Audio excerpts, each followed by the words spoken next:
Before we get into today's channel, I have to talk about my friend Devin Tracy, aka as he's known or used to be known on YouTube, Atheism Was Unstoppable, being banned off of Patreon. For those of you who are unaware, Devin actually made all of his content available, his new content that he's still making that's better than ever, to his paid subscribers through their system. However, recently, out of nowhere, Patreon decided that Devin committed the grave crime of hate speech, so he was banned off the platform. Now he's trying his appeal, he's trying all of that, but for now, if you want to support Devin independently and you don't want to go through the Censor TV ecosystem, then you can go over to subscribestar.com/atheism, where you will have access to all of the content that he's creating. Devin does not have a real mechanism of reaching all of his audience members that he lost on Patreon, so I'm trying to do my part, and you should spread the word to the people that you know that watch AIU that you could still see his content there going forward. That is subscribestar.com/atheism. Again, subscribestar.com/atheism. Link in the description of this video.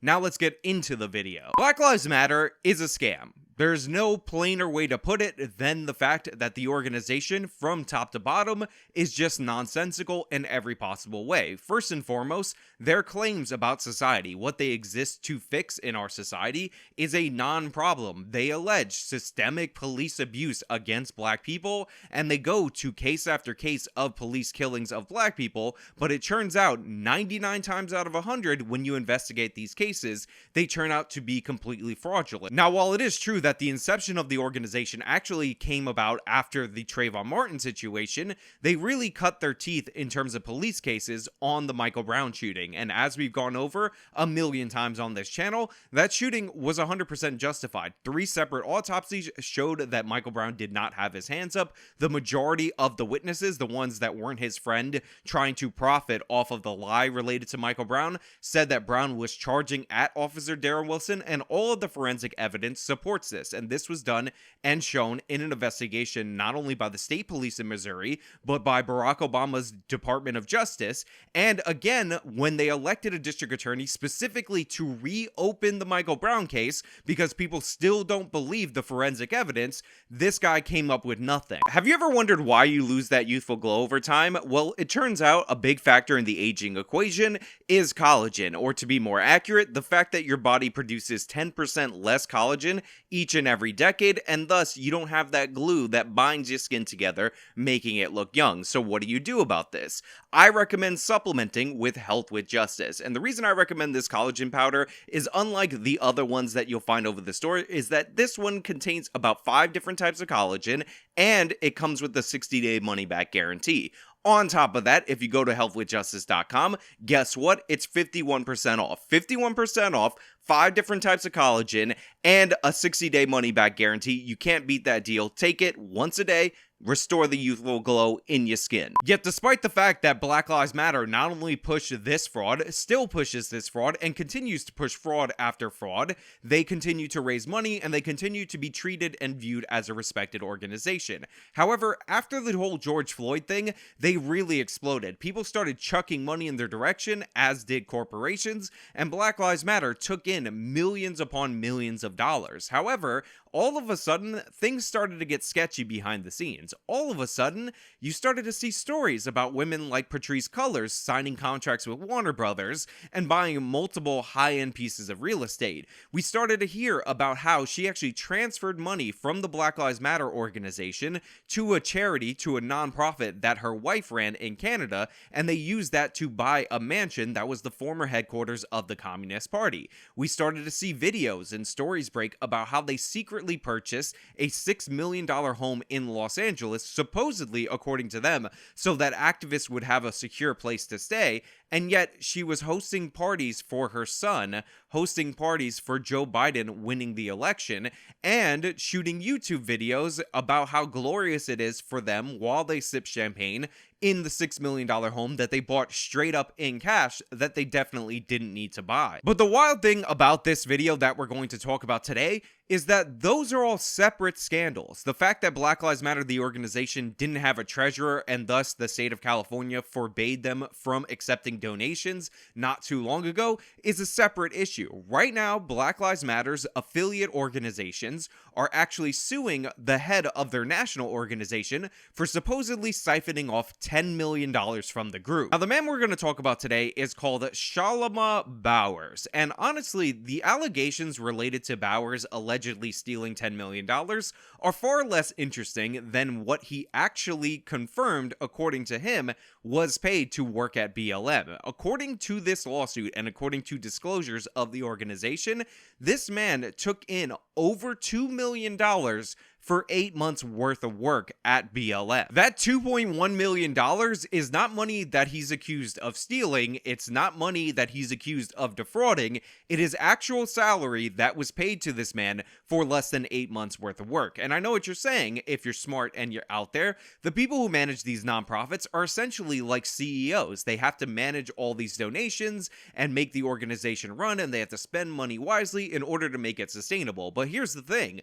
This organization immediately fell out of compliance in the state of California when this guy assumed control. So he's being paid $2.1 million in legal salary. This isn't even getting into the $10 million that he was alleged to have stolen from an organization that is so out of compliance that they cannot accept donations in the state of California, and the state of California is actually looking into them and investigating them for potentially criminal activity. I would love to work at a job that I can be so terrible at that I've actually put the organization under national scrutiny for fraud and still pull in $2.1 million over the course of a little under 8 months. And by the way, this totally explains why Black Lives Matter, the organization, was so pro-rioting and supportive of looting whenever they were asked about the Black Lives Matter riots and their destruction. It's not only that they want to protect criminals that are looting on the streets, they actually internalize looting as a philosophy for running their nonprofit, and that's what this person is accused of, one of the greatest instances of looting of all time. Now, to get into the nitty-gritty, according to the lawsuit, Bowers was actually installed as the head of the Black Lives Matter organization by Patrisse Cullors, the same woman who was criticized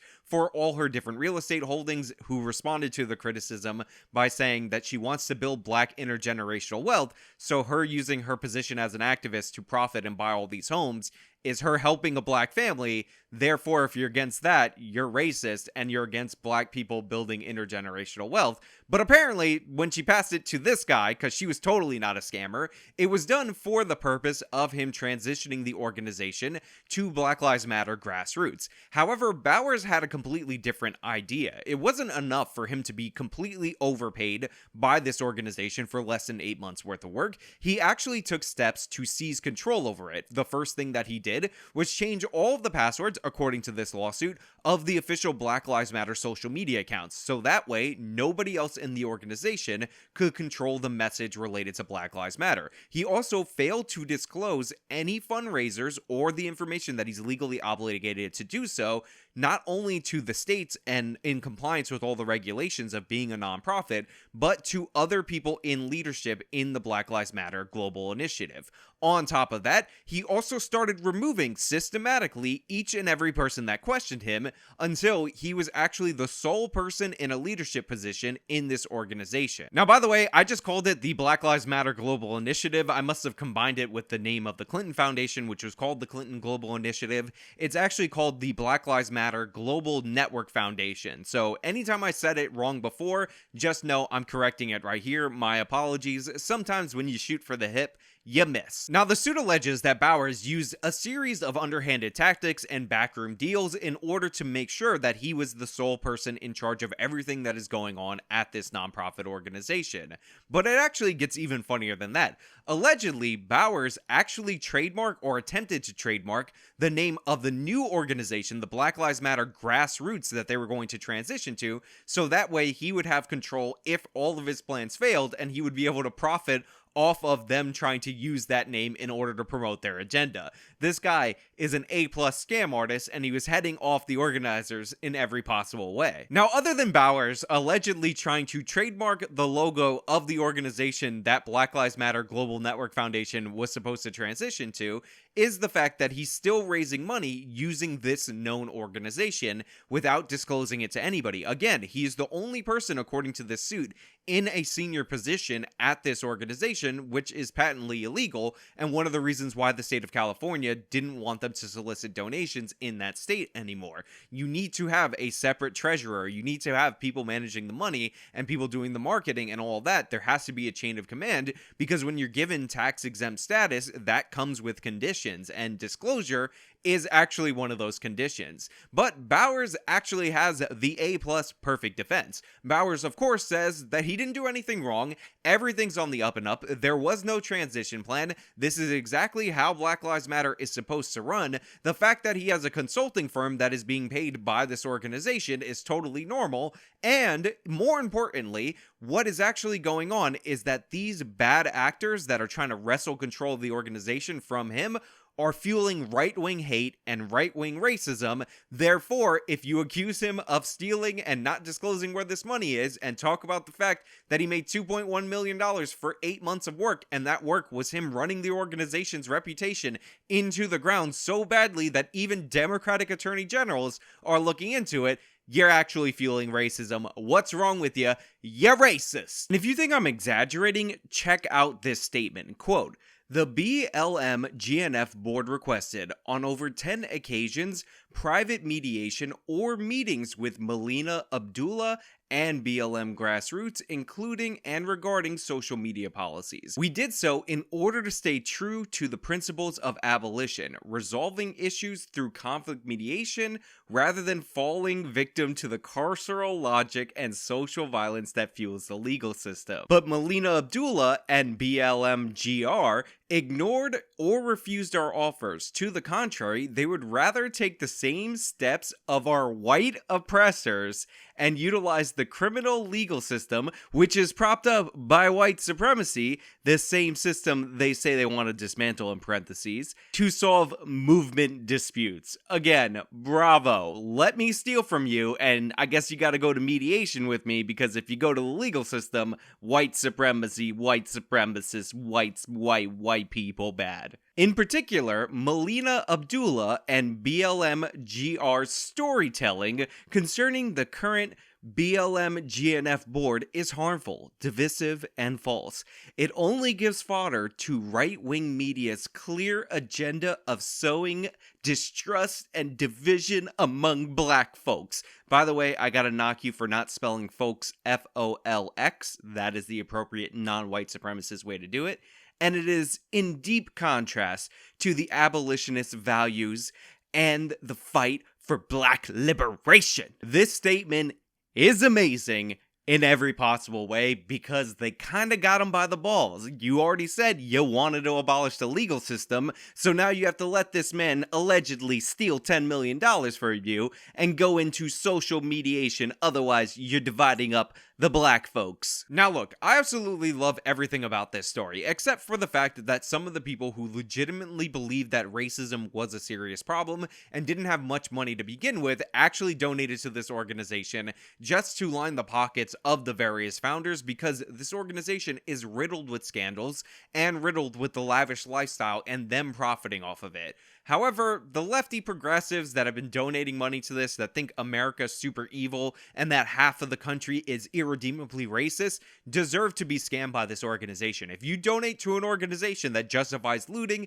you shouldn't be surprised that that organization got looted. Now, obviously, this lawsuit is in its infancy. It would still have to go to trial. We would still have to see who's right and who's wrong, but what I'm looking forward more than anything related to this case is not anybody going to jail or anybody being proven to be a fraud or anything like that. What I want to see is the discovery. That is the bare minimum that I will accept, which is everything and anything related to how they're spending their money, because whether or not something is specifically criminal doesn't mean it's not incredibly shady, incredibly questionable, and I think we, as the American people, have a right to know what these people say behind the scenes remains, especially since that can be published in this public lawsuit, and I will read through it dramatically. It will be a whole production. I'm gonna enjoy it. You're gonna enjoy it. We're all gonna get on board because they definitely deserve it for the damage that they've done to our nation. But hey, those are just my thoughts, so let me know your thoughts down in the comments below. If you like this video, show me by leaving a like, subscribe for more content, follow me on all my social media, support me via the support links in the description box of this video. This has been me talking about the BLM lawsuit, yet another financial scandal with that organization. Till next time.